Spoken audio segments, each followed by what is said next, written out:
Hello friends, my name is Sendil. Welcome to our channel English பேச ஆசையா. இன்னைக்கு இந்த வீடியோல நம்ம என்ன பார்க்க போறோம் அப்படினா ஒரு ஸ்டோரி மூலமா இங்கிலீஷ் கத்துக்க போறோம். சோ கதை மூலமா நம்ம இங்கிலீஷ் கத்துக்கும்போது நம்ம pronunciation improve பண்ண முடியும். புதுசா நிறைய வார்த்தைகள் நம்ம கத்துக்க முடியும். சோ ஈஸியா நம்ம வந்து இங்கிலீஷ்ல பேச முடியும். அதுக்கு வந்து இந்த கதை ரொம்பவே உங்களுக்கு பயனுள்ளதா இருக்கும். சோ கண்டிப்பா இத உங்க வீட்ல உள்ள குட்டீஸ்க்கு போட்டு காட்டுங்க. அது மட்டும் இல்லாம இங்கிலீஷ் கத்துக்கணும்னு நினைக்கிற உங்க நண்பர்களுக்கும் ஷேர் பண்ணுங்க. அவங்களுக்கு ரொம்பவே யூஸ்ஃபுல்லா இருக்கும். என்ன கதைன்னு பார்க்கிறதுக்கு முன்னாடி நம்ம சேனலை சப்ஸ்கிரைப் பண்ணாதவங்க சப்ஸ்கிரைப் பண்ணிக்கோங்க. பக்கத்துல இருக்க பெல் ஐகானையும் கிளிக் பண்ணி வச்சுக்கோங்க. இந்த ஸ்டோரி உங்களுக்கு பிடிச்சிருந்தா மறக்காம ஒரு லைக் பண்ணிட்டு வீடியோ பாருங்க. இன்னைக்கு நம்ம பார்க்க போற ஸ்டோரி என்ன அப்படின்னு பாத்தீங்கன்னா the snake and the farmer அப்படிங்கிற ஒரு ஸ்டோரி. ஸ்னேக்னா பாம்பு, ஃபார்மர் அப்படின்னா விவசாயி. நான் எப்படி வாசிக்கிறேன் அப்படிங்கறதையும் கவனிச்சுட்டே வாங்க. யாரும் அமைதியா இருக்க கூடாது. உங்க ஆன்சர்ஸையும் வந்து கமெண்ட்ல சொல்லிட்டே வரணும். ஓகேவா? ஃபர்ஸ்ட் இந்த the snake and the farmer, பாம்பும் விவசாயியும் அப்படிங்கக்கூடிய கதையை வந்து தமிழ்ல நான் சொல்லிடுறேன். அதுக்கப்புறம் நான் இங்கிலீஷ்ல சொல்றேன். ஒரு காலத்துல வந்து பாத்தீங்கன்னா ஒரு சின்ன கிராமத்துல ஒரு ஏழை விவசாயி வந்து வாழ்ந்து வந்திருக்காரு. ஒரு நாள் காலையில வந்து ரொம்ப குளிரா இருக்கு. ஓகே, குளிர் சீசன், ரொம்ப குளிரா இருக்கு. விவசாயி தன்னோட வயலுக்கு போகிறதுக்காக அப்படி நடந்து போயிட்டு இருக்காரு. அந்த நேரத்துல அவர் வழியில வந்து ஒரு பாம்பு கண்ணுல தட்டுப்படுது. அந்த பாம்பு வந்து நிலத்துல இருக்கு, ஆனா அசையாம படுத்து கிடக்கு. அப்படி குளிரா இருக்கிறதுனால அப்படி பனியில குளிரால உறைஞ்சு அப்படி அசையாம அப்படி படுத்து கிடக்கு, நடுங்கிட்டு இருக்கு. அப்போ அந்த விவசாயி என்ன பண்றாரு அப்படின்னா அந்த பாம்பை பார்த்து வருத்தப்பட்டு அந்த பாம்பை எடுத்து தன்னோட சட்டைக்குள்ள வச்சு அதை கொஞ்சம் அப்படியே சூடாக்குறாரு. ஓகே, ரொம்ப வந்து அது குளிருது, ஸோ சூடாக்குனா சரியாயிருன்னு சொல்லிட்டு சூடுபடுத்துறாரு. கொஞ்ச நேரத்துக்கு அப்புறம் பாம்பு வந்து கொஞ்சம் அந்த குளிர்லாம் போய் நல்லானதுக்கு அப்புறம் என்ன பண்ணிருச்சு அப்படின்னா கொஞ்சம் கொஞ்சமா நகர தொடங்கியிருக்கு. கொஞ்சம் நகண்டு அதுக்கு சரியானதும் அந்த விவசாயி என்ன செஞ்சிருச்சுன்னா கடிச்சு வச்சிருச்சு. அப்ப அந்த விவசாயி வந்து வலியால வந்து கத்துறாரு. கத்திட்டு அப்படி நிலத்துல விழுந்துடுறாரு. அவரு சாக போகிறதுக்கு முன்னாடி ஒண்ணு சொல்றாரு. நான் நன்றி அறியாத உயிருக்கு கருணை காட்டினேன், நான் இது நடக்கும் என்பதை நன்கு தெரிந்திருக்க வேண்டும் அப்படின்னு சொல்றாரு. நான் வந்து ஒரு நன்றி இல்லாத ஒரு ஜீவனுக்கு போய் கருணை காட்டிட்டேன், முன்னக்கூட்டியே தெரிஞ்சிருந்தா நான் கொஞ்சம் உஷாரா இருந்திருப்பேன் அப்படின்னு சொல்றாரு. இதுல இருந்து என்ன தெரியுது? நம்ம வந்து யாரையும் அவ்வளவு சீக்கிரத்துல, அதாவது ஒருத்தவங்களால நமக்கு அழிவு வரப்போகுது அப்படின்னு தெரிஞ்சா அவங்களை கண்டிப்பா நம்ம வந்து நம்ப கூடாது. ஈவன் அவங்களுக்கு வந்து அவங்க ஹெல்ப்லெஸ்ஸா இருந்தாலுமே பரவாயில்ல அப்படின்னு தான் நம்ம நினைக்கணும். Okay, so don't help to evil people. அதான் இந்த ஸ்டோரியோட மாரல். இப்போ இந்த கதையை நம்ம தமிழ்ல பார்த்துட்டோம். இந்த கதையை நம்ம எப்படி இங்கிலீஷ்ல சொல்றது அப்படிங்கறத லைன் பை லைனா பிராக்டிஸ் பண்ணலாம். ஃபர்ஸ்ட் சென்டென்ஸ், ஒரு காலத்தில் ஒரு சிறிய கிராமத்தில் ஒரு ஏழை விவசாயி வாழ்ந்தார். அதை எப்படி சொல்லலாம்? கமெண்ட்ல சொல்லுங்க, எப்படி சொல்லுவீங்க? ஒன்ஸ் அப்பான் அ டைம், ஒரு காலத்தில், இன் அ ஸ்மால் வில்லேஜ், ஒரு சின்ன கிராமத்துல, there lived a poor farmer, ஒரு ஏழை விவசாயி வாழ்ந்தார். சேர்த்து சொல்லலாமா? Once upon a time, in a small village, there lived a poor farmer. Next line, ஒரு குளிர்ந்த காலை விவசாயி தன் வயலுக்கு செல்வதற்காக நடக்க துவங்கினார். அந்நேரத்தில் அவர் வழியில் ஒரு பாம்பு நிலத்தில் அசையாமல் கிடப்பதை கண்டார். அது குளிரால் உறைந்திருந்தது அப்படின்னு சொல்றாங்க. இது எப்படி சொல்லலாம் இங்கிலீஷ்ல? One cold morning. One cold morning அப்படின்னா ஒரு குளிர்ந்த காலையில், the farmer was walking to his field. ஃபீல்டுனா அவரோட நிலத்துக்கு, விவசாய நிலத்துக்கு நடந்து போறாரு. வாக்கிங்னா நடந்து போய் கொண்டிருந்தார். on the way, ஓகே, போகும் வழியில், he saw a snake. அவர் வந்து ஒரு பாம்பை பார்த்தார். lying அப்படின்னா படுத்திருக்கிறத பார்த்தாரு. still on the ground. lying still on the ground. Okay, கீழே படுத்திருக்க நிலத்துல வந்து படுத்திருக்கிறத பார்க்கறாரு. It was nearly frozen by the cold. குளிரால உறைஞ்சிருக்கிறத பார்க்கிறார். frozen அப்படின்னா வந்து உறைந்திருப்பதை அவர் பார்க்கிறார். சேர்த்து சொல்லலாமா? On cold morning, the farmer was walking to his field.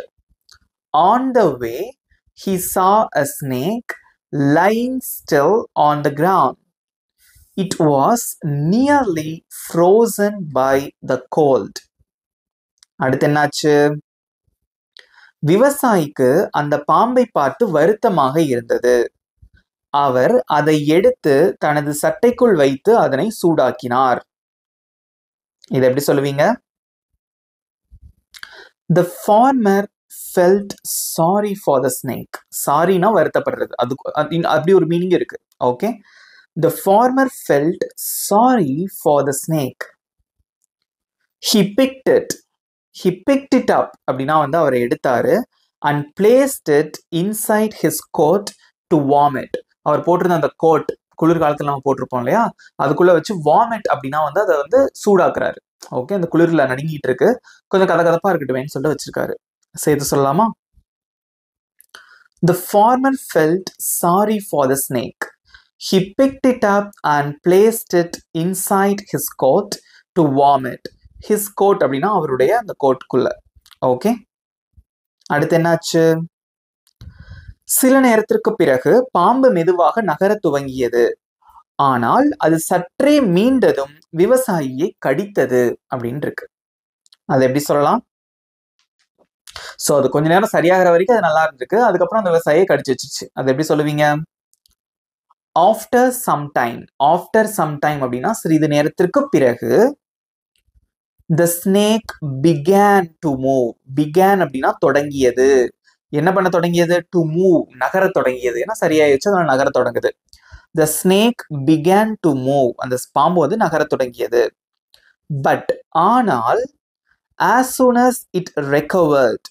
as soon as அப்படின்னா வந்து சீக்கிரமா, it recovered, அது எந்த அளவுக்கு வந்து அந்த குளிர்ல நடுங்கிட்டு இருந்துச்சு பாத்தீங்களா, recoveredனா அதுல இருந்து மீண்டதும், it bit the farmer. Okay, என்ன பண்ணிருச்சு? அந்த ஃபார்மரை கடித்தது. ரைட், பிட் அப்படிங்கிறது வந்து பைட் அப்படிங்கிறதோட past form. Okay, it bit the farmer. சேர்த்து சொல்லலாமா?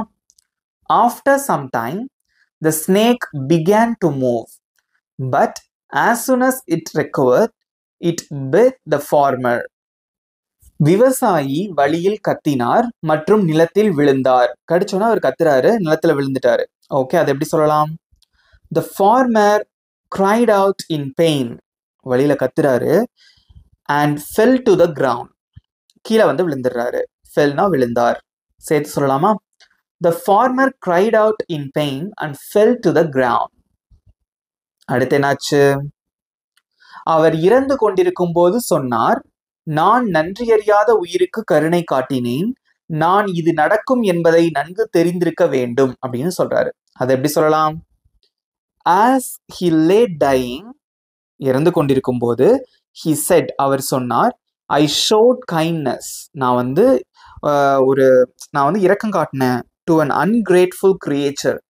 ungrateful creature அப்படின்னு என்ன அர்த்தம் அப்படின்னா, ஒரு நன்றியற்ற ஒரு ஜீவனுக்கு போய் நான் வந்து இரக்கம் காட்டினேன். I should have known better. நான் அது வந்து இப்படி நடக்கும்னு முன்னக்கூட்டியே நான் வந்து தெரிஞ்சிருக்கணும் அப்படின்னு சொல்றாரு. சேர்த்து சொல்லலாமா? As he lay dying, he said, I showed kindness to an ungrateful creature. I should have known better. இந்த ஸ்டோரியோட மாரல் என்ன? இயற்கையாகவே தீங்கு விளைவிக்கும் ஒருவரை அவர்கள் உதவியற்றவர்களாக தோன்றினாலும் ஒருபோதும் நம்பக்கூடாது அப்படிங்கறதான் தெரியுது. ஓகே, அது எப்படி சொல்லலாம் இங்கிலீஷ்ல? Never trust someone who is naturally harmful even if they seem helpless. அவ்வளவுதாங்க. எப்படி இருந்தது இந்த ஸ்டோரி? நல்லா இருந்ததா? நீங்களும் என் கூட சேர்ந்து சூப்பரா பிராக்டிஸ் பண்ணீங்க. இப்போ இந்த ஸ்டோரியை ஃபுல்லா நம்ம அப்படியே இங்கிலீஷ்ல சொல்ல போறோம். சொல்லலாமா? என் கூட சேர்ந்து அப்படியே ரீட் பண்ணுங்க. The snake and the farmer. Once upon a time, in a small village, there lived a poor farmer. One cold morning, the farmer was walking to his field. On the way, he saw a snake lying still on the ground. It was nearly frozen by the cold. The farmer felt sorry for the snake. He picked it up and placed it inside his coat to warm it. After some time, the snake began to move, but as soon as it recovered, it bit the farmer. The farmer cried out in pain and fell to the ground. As he lay dying, he said, I showed kindness to an ungrateful creature. I should have known better.